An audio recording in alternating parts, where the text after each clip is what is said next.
Terima kasih. Selamat malam Bapak Ibu sekalian yang hari ini hadir di studio dan tentu saja yang menyaksikan melalui tayangan televisi atau streaming. Kami membaca sekaligus mencatat persoalan luar negeri, pertahanan keamanan, dan tentu saja dari tiga ini kami akan menyampaikan poin per poin. Yang pertama terkait dengan politik luar negeri kita.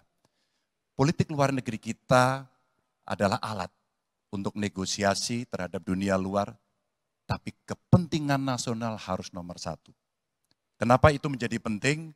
Karena kita mesti betul-betul bisa melakukan redefinisi terhadap politik luar negeri yang bebas aktif, yang disesuaikan dengan kondisi kekinian. Ini penting karena apa? Karena kita perlu untuk memilih, memilah, dan memprioritaskan yang menjadi kekuatan, keinginan dari bangsa dan negara ini. Rakyat butuh bekerja. Rakyat butuh lapangan kerja lebih banyak. Investasi harus lebih banyak.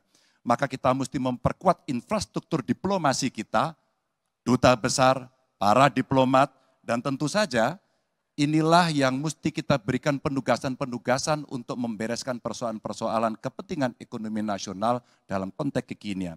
Dan tentu saja kita tidak pernah lupa, Indonesia selalu setia pada kesepakatan yang pernah diambil. Dekolonisasi yang dilakukan mendorong, meyakinkan kita semua untuk membebaskan seluruh bangsa tanpa boleh mengintervensi satu dengan yang lain.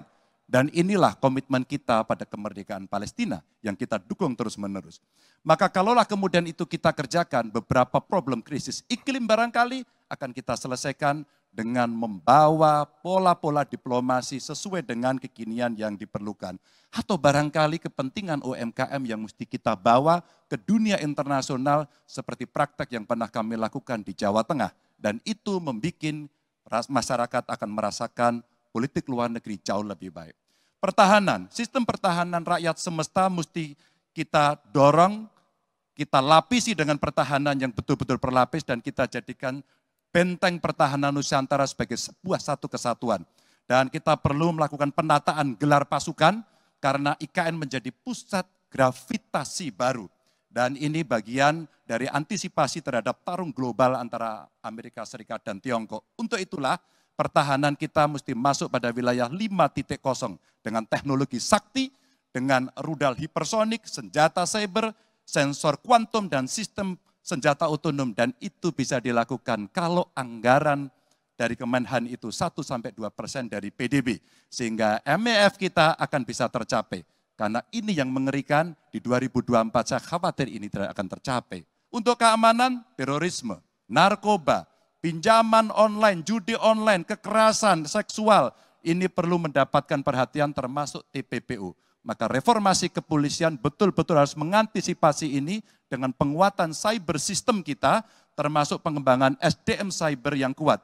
Polisi yang menjadi pengabdi masyarakat betul-betul akan bisa mengayomi. Seperti kemudian pada saat saya bertemu dengan Ibu Mary Hugeng. Bagaimana Ibu Mary menceritakan bahwa polisi kita mengayomi dengan kesungguhan. Polisi kita hidup dengan sangat sederhana dan mereka punya integritas yang tinggi.